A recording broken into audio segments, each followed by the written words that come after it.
Everyone there knows that Cristiano Ronaldo is one of the greatest players in football history, right? After all, the man's numbers say it all, and the man who made the number 7 shirt more coveted than the number 10. What the Portuguese did in his career is something very few can achieve. And thinking about all this, if I asked you who the star of Sporting's youth academy was at the time of CR7, who do you think it was? If you thought of Cristiano, you're completely wrong, because the standout player in the youth categories, pointed out by many as the one who would be the best of his generation, was a player named Fábio Paim. What? You've never heard of him? Well, there's a sad reason behind the career of this Portuguese player that led him to be forgotten by everyone. If I were to ask you today who's more skillful, Cristiano Ronaldo or Fábio Paim, what would your answer be? Well, I don't think it's a very difficult question to answer, and I'm absolutely sure that you immediately thought of CR7, didn't you? But a few years ago, when the Juventus star was still starting out his career, the vast majority of people would say Fábio Paim was definitely better than him. Why? The answer is simple. At just 14 years of age, he was already being hailed as the greatest talent ever to come through the Sporting Youth Academy. But to understand this story properly, let's go back to the beginning of this player's career. Fábio Paim, who came from an Angolan family, joined Sporting's academy when he was only 9 years old, where he stayed for 10 years. You may never have even heard his name, but in Portugal, thousands of people would rush to Sporting's training ground just to watch Fábio play while he was still in the youth teams.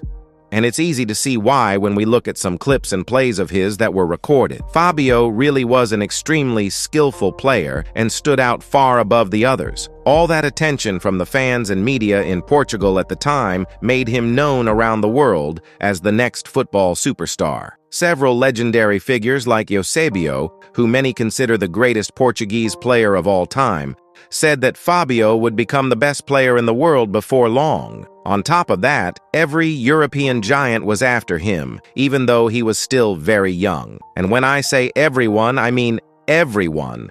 Real Madrid, Bayern Munich, Barcelona, Juventus, Milan, and even United. Yes, the biggest and richest clubs in the world were chasing this player even while he was still in the youth ranks. So, in order to keep the young star, Sporting ended up doing something crazy. When he was just 14 years old, he was offered a contract worth more than 400,000 euros per year, with a monthly salary of about 20,000 euros. Saying it like that, it might seem like little, especially when compared with the absurd wages of most players today, but it's important to remember that he wasn't even a professional yet.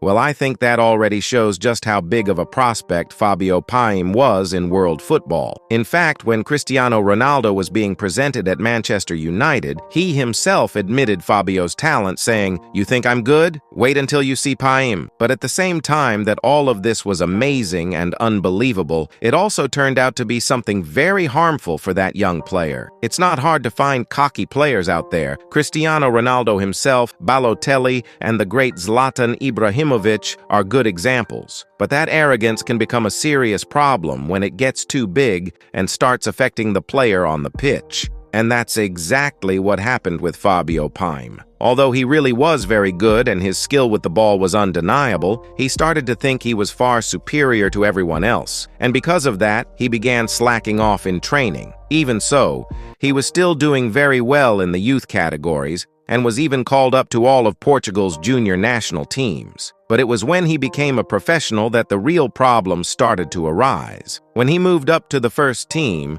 due to all the behavioral issues Fábio had already shown in the youth teams, Sporting decided to loan him out to smaller clubs, hoping he would return from the loan spell a bit more grounded. However, that didn't end up working. On 1st January 2007, when he was 18 years old, Fábio was loaned to a small Portuguese club called Olivais.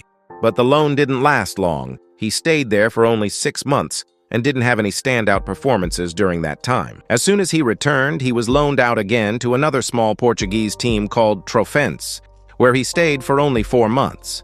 After that, he was loaned once more, this time to a slightly more well-known team called Paços de Ferreira. But just like at the other clubs, Fábio had a completely forgettable spell there. You might be wondering, if he spent so little time at these clubs, why was he loaned out so many times? Well, The answer is simple: because of his arrogance. He considered himself so good that he thought he was too good for the small clubs he was at. He wanted an opportunity at a big European club like Sporting or any other that might be interested in signing him, and that's when a golden opportunity appeared in his career. Chelsea, who at the time were managed by Brazilian coach Luiz Felipe Scolari and had just established themselves as one of Europe's top clubs, made a loan offer to Sporting for the player. It was everything Fabio wanted. All he had to do now was train hard, and with time, opportunities would come. But patience seemed to be the one thing that player didn't have. As soon as he arrived at his new club, he was sent to the B team so he could get used to English football, and with time,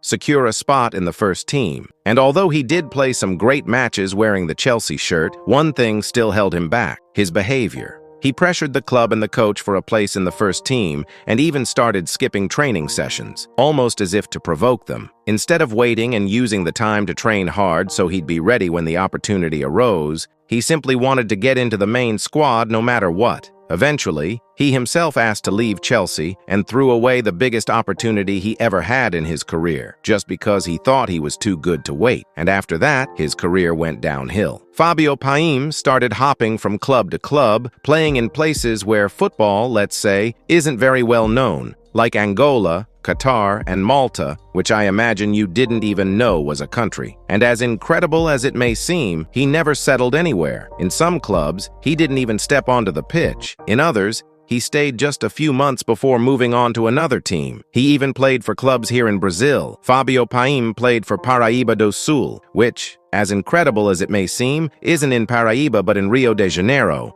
where he stayed for only a month and didn't even sign a professional contract. Over his 13-year career as a professional footballer, Fábio Paim played in just 36 official matches and scored only 2 goals. Truly a very sad case. A very skillful player who threw his entire career away simply because of his pride. So, what do you think? If Fábio Paim had really become the monster everyone thought he would be, where do you think he would have ended up? Leave your thoughts in the comments.